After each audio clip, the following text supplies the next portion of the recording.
Hello everyone, thanks for joining me again, and today I want to talk about buying a house with an old roof, or whether you should buy a house with an old roof. And at the end of the video I'm going to give you my opinion on whether you should buy a house with an old roof. And also I'm going to link below in the comments to an article that you can read in full to help make your decision if you're shopping for houses that may have an old roof. So I got a couple of things I want to touch on, and I've got some notes because I don't want to forget anything during the course of this video. But sometimes people fall in love with a house that they see, and they would like to overlook some things about it, or dismiss a potential issue because they're just so in love with the house. And you shouldn't ignore problems with a roof. And if you have an older home with an old roof, it's something that absolutely needs to be completely inspected, because the cost to replace could be significant depending on the roof. And some older homes too have a lot of different peaks and valleys and maybe intricate areas up there, which create a lot of problem points where you could have leaks and structural issues. So it's definitely something you want to look into. And even if you're not noticing when you look at the roof visibly shingles crumbling or falling apart, there could be plenty going on.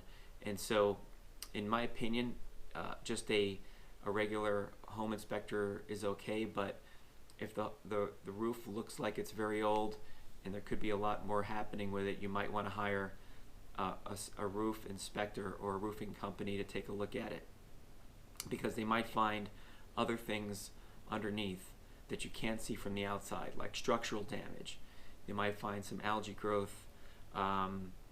You might find some water damage inside the rooms, in the ceilings, little water spots. That's an indicator.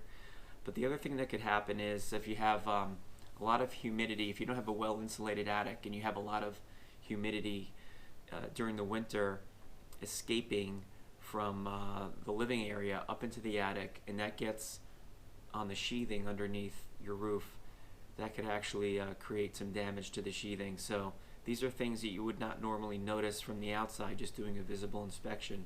I think I remember in one of my homes that we bought, the home inspector didn't even go on the roof. He just was looking at it with binoculars, trying to spot anything that might be wrong with it. And to me, that just really isn't doing the full inspection. So if you find that there are problems with the roof, or the inspector finds that there are issues, the inspector might be able to give you an estimate. But even still, you might have a roofing company get you an estimate before you make your final offer on the home if you're looking to buy. You can expect a repair for a roof to be anywhere from $300 to $1,100, depending on the type of repair it is. It could be even more if you've got structural damage and sheathing needs to be replaced. When you get to the point where you're spending a few $1,000s, you might consider replacing the roof. If you have to replace the roof, you could be spending anywhere from $4 to $8 per square foot, just using that as a general guide. Now, this could be an opportunity to use the older roof or damaged roof as part of your negotiation with the seller.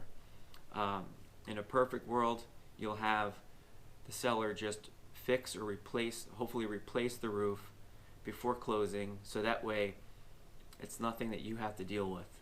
Let the seller deal with the costs of the replacement and any unexpected repairs that might be uncovered during the repair or replacement process.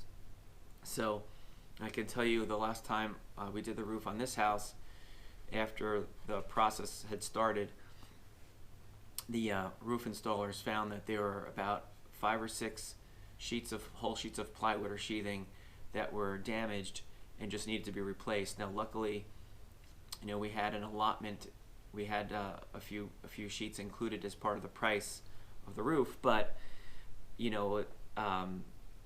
could have cost us another $500 on top of the original estimate if we didn't have that included. So So definitely use this as a negotiation point with the seller. You could either get, you know, a price off of the house, or have them repair it yourself, or have them repair it themselves. If you're able to get a significant amount off for the roof, and you think you can get it done cheaper because you might have an estimate from a roofing company, then go ahead and do that, but get that roof repaired right away. So now, if the roof is severely damaged and you think it's going to be an expensive replacement, and the seller's not willing to budge on the price, then it might be something that you need to consider and say, look, maybe this house just isn't for me, because it's really, you know, the roof is something that's obviously important, and you don't want to have that additional expense on top of the purchase of the home right after you move in. So now the big question, you know, should you buy a house with an old roof? You absolutely can. As long as you make sure that you have it repaired, replaced, or that it's in perfect working order. In fact, if the roof is older but it's still performing well, you could potentially use the old roof excuse as a reason to negotiate the price down even farther, and yet you still might not need to do anything about the roof for a few years if it's still in good working condition. So hopefully this provides you with a little bit of information in the event that you're home shopping and you happen to come across this video, and you're looking at a house with an old roof. I'm going to be creating another video that I'm going to put at the end screen soon, that's going to talk about buying an older home in general and what to look out for if you're buying an older home. So look for that video coming up soon in the end screen here. You might be looking at it right now or down here somewhere. And thanks again for watching. Hit that subscribe button, and I'll see you next time.